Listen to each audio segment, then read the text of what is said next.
একজন ওল্ড প্লেয়ারের মুখ থেকে এই কথাটা তখনই বেরোয় যখন সে তার স্কিলকে হারিয়ে ফেলে।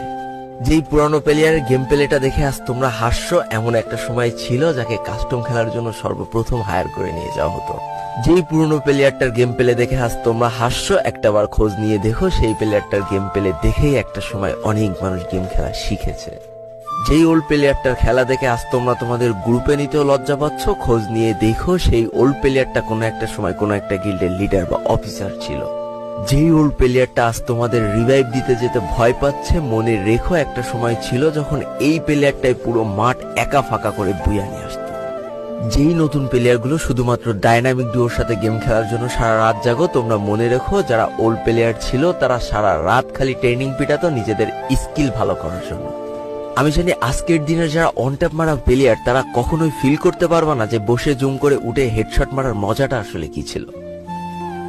আমি জানি যেসব ওল্ড প্লেয়াররা এই গেমের থেকে হারিয়ে গিয়েছে তারা এই গেমটাকে আজও ভালোবাসে। জীবনে এমন হাজারো ওল্ড প্লেয়ার আছে যাদের ফ্রি ফায়ারই ছিল জীবনে প্রথম রাত জাগার কারণ। আমি জানি এমন হাজারো ওল্ড প্লেয়ার আছে যাদের রেজাল্ট খারাপ করারও প্রথম কারণ ছিল এই ফ্রি ফায়ার। আজকের দিনের নতুন প্লেয়াররা উচ্চ স্বরে বলে আমি ফ্রি ফায়ার গেমটাকে প্রচুর ভালোবাসি, আর যারা ওল্ড প্লেয়ার ছিল তারা বলতো ফ্রি ফায়ার আমার ইমোশন। একটা না দুইটা না অনেক কটি বছর এই ফ্রি ফায়ার গেমটার সাথে কাটিয়ে দিয়েছি, অনেক ভালো ভালো বন্ধু পেয়েছি, আবার অনেক